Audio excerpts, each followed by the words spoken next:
देखिए, मोहन भागवत जी एक बहुत बड़े ओहदे पे बैठे हैं। मोहन भागवत जी अगर कह रहे हैं तो उनको बहुत सूझबूझ रखनी चाहिए कि आज उनके द्वारा कहा हुआ शब्द जो है पूरे देश के अंदर एक मैसेज हो, और उस चीज़ को अगर हम कह रहे हैं कि जहाँ एक और तो हम इतनी बेरोजगारी बढ़ी हुई है, देश की अपनी जनसंख्या जो है हम पूरे विश्व के अंदर दूसरे नंबर पर है, और इस चीज़ को लागू करने में हमारी पूर्व जो हमारी प्रधानमंत्री स्वर्गीय इंदिरा गांधी जी थी, जिन्होंने हम दो हमारे दो का नारा दिया, और हम दो हमारे दो की तर्ज पर आज हिंदुस्तान की जनसंख्या थोड़ी सीमित रही, जब जाके भी इतनी तादाद में है।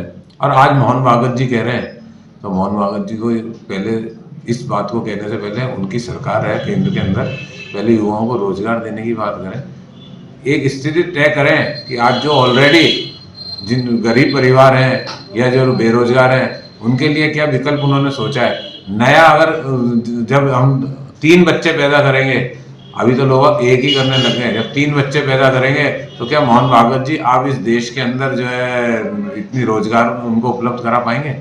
हम तो जब मानेंगे जब अभी की परिस्थिति में आप रोजगार उपलब्ध करा दें, तो 3 क्या आप 10 बच्चे कराएं, कोई दिक्कत नहीं है। लेकिन पहले हमारे देश की स्थिति, आर्थिक स्थिति क्या चल रही है देश की सामाजिक व्यवस्था क्या चल रही है, देश के अंदर युवाओं के साथ क्या हो रहा है। आज युवाओं की पढ़ाई होने के बाद वो बेरोजगार बैठे हुए हैं। आज देश के अंदर क्राइम कितना बढ़ चुका है। आज आए दिन जो है बड़े बड़े जो है कांड हो जाते हैं, आए दिन जो है चेन स्नैचिंग हो रही हैं, चोरियां हो रही हैं, डकैतियां हो रही हैं, दलितों के साथ अत्याचार हो रहे हैं, और किस तरह से जो है देश के अंदर अराजकता फैल रही है। तो उस चीज को शांत करें, फिर आगे की अपन बात करें, वो ज्यादा उचित होगा। आप अपनी सरकार को पहले पाबंद करें कि इन चीजों से सुरक्षित करें। मोहन भागवत जी किसी वैधानिक पद पर तो है नहीं, और जो उनके पीछे जो पार्टी चल रही है वो पार्टी मोहन भागवत जी की बात को मान रही है क्या? अगर मान रही हो तो मैं आपके माध्यम से कहना चाहता हूं कि इस देश के अंदर जब नगर पालिका के चुनाव आएंगे तो आपने नियम बना रखा है कि जिसके 3 बच्चे हैं वो चुनाव नहीं लड़ सकता, जिसके 3 सरपंच के बच्चे के अंदर है वो चुनाव सरपंच नहीं बन सकता, पंचायत समिति का मेंबर नहीं बन सकता, जिला परिषद का मेंबर नहीं बन सकता, जिला प्रमुख नहीं बन सकता, प्रधान नहीं बन सकता, और कोई भी सरपंच से चुनाव से कोई लड़ नहीं सकता। जिसके 3 बच्चे उस आदमी को सरकारी नौकरी में है तो उसको प्रमोशन नहीं मिलेगा। तो पहले तो भागवत जी कम से कम से निवेदन करूंगा कि वो कम से कम ये जो प्रतिबंध जो आरोप लगे हुए हैं उन आरोपों को पहले दूर करें, और उसके बाद 3 की जगह हम तो 5 बच्चे पैदा कर लेंगे, पर पहले राजस्थान में पहले देश के अंदर रोजगार के साधन तो मुहैया कराएं, बेरोजगारी को तो खत्म करें। जब बेरोजगारी का साधन नहीं होता, आज के जमाने के अंदर जहां शिक्षा की बात आती है, मेरे खुद के एक ही बेटा है, स्कूल में भर्ती करावें तो स्कूल की फीस, उसके बाद वो पढ़ के आ जावे तो बेरोजगार की लाइन में खड़ा रहे। इसलिए देवनानी जी, मेहर, अनिता बधेल तीनों एक पे बैठे हुए, हम इसी डर से बैठे हुए कि क्या पता जैसे इन्होंने नोट बंद किए थे ऐसे एक झटके में कह दें कि साहब अब तो 2 वाला चुनाव नहीं लड़ सकता।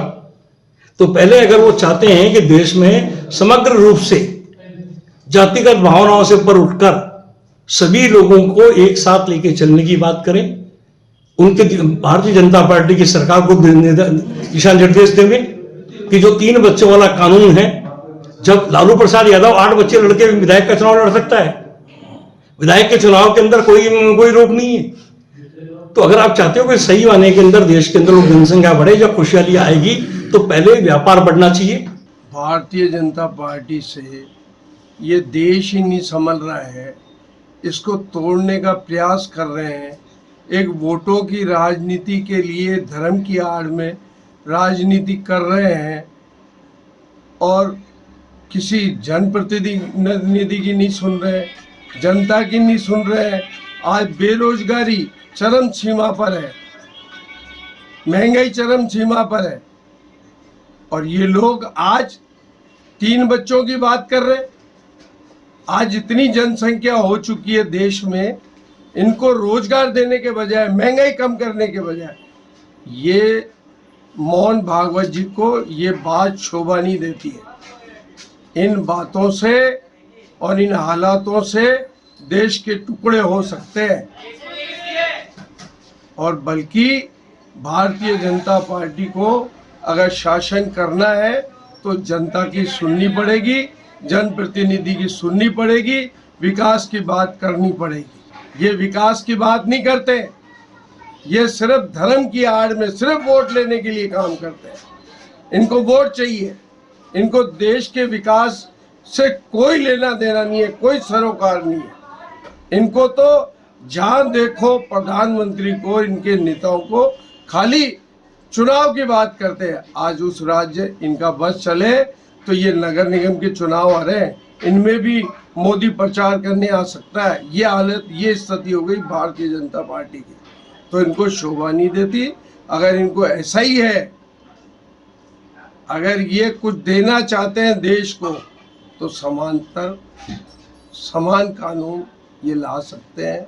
इनके पास सत्ता है, अधिकार है, सब कुछ है, बहुमत है, लेकिन वो काम नहीं करके आज ऐसी बातें करते हैं।